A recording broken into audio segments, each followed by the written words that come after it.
Hello friends, আমি অচিন্ত। আমি চলেছি নতুন ইউটিউব চ্যানেল ইনটু সাইড কিচেনে। আমরা সাথে নতুন রেসিপি শেয়ার করব। সেটা হচ্ছে চিচিঙ্গা আলু পোস্ত বানিয়ে দেখাবো। সেটা বানাতে কি কি উপকরণ লাগে আসুন দেখাই।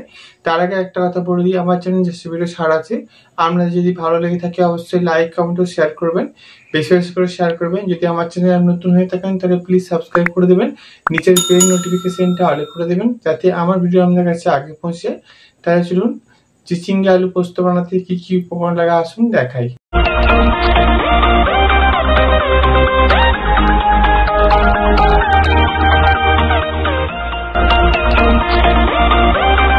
চলুন তাহলে চিচিঙ্গা আলু পোস্ত বানিয়ে দেখাবো। সেটা বানাতে কি কি উপকরণ লাগে আসুন দেখিয়ে দিই। তার আগে একটা কথা বলে দিই, ভিডিওটা প্রথম থেকে শেষ অবধি দেখা অনুরোধ রইল।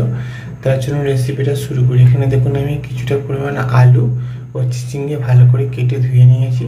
তার জন্য রেসিপিটা শুরু করি। গ্যাসটা থেকে কড়াটা বসিয়ে দিয়েছি, কড়াটা গরম হচ্ছে, মধ্যে তেল দিয়ে দেবো। তেলের মধ্যে আমি দিয়ে দেবো 3টে কাঁচা লঙ্কা চিরা, এক টমেটো কুচি, আর একটু ভেজে নেবো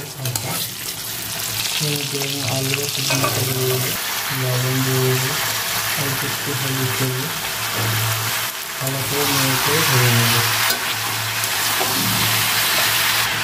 ভালো করে নাড়তে নাড়তে ভালো করে আলু আর চিচিঙ্গাটা ভালো করে ভেজে নিয়েছি। জল দিয়ে দেবো অল্প করে, জলটা দিয়ে দিয়েছি। এবার আমি একটু হালকা ফুটিয়ে আলুটা চিচিঙ্গাটা একটু ভালো করে সেদ্ধ করে নেবো। দেখুন জলটা শুকনো হয়ে গেছে এবং আলুটা চিচিঙ্গাটা ভালো সেদ্ধ হয়ে গেছে। এর মধ্যে পোস্তটা দিয়ে দেবো, অল্প একটু লঙ্কা দিয়ে দেবো।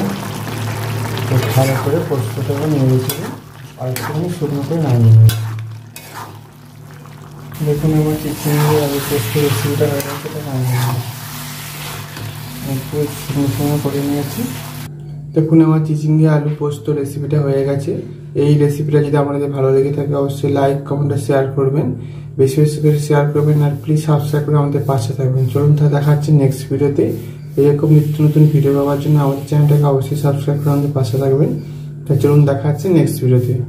আপনারা এভাবে নিরামিষ দিন এভাবে চিচিঙ্গা আলু পোস্ত বানিয়ে খাবেন, দেখবেন কতটা ভালো লাগবে। তার জন্য দেখা হচ্ছে নেক্সট ভিডিওতে।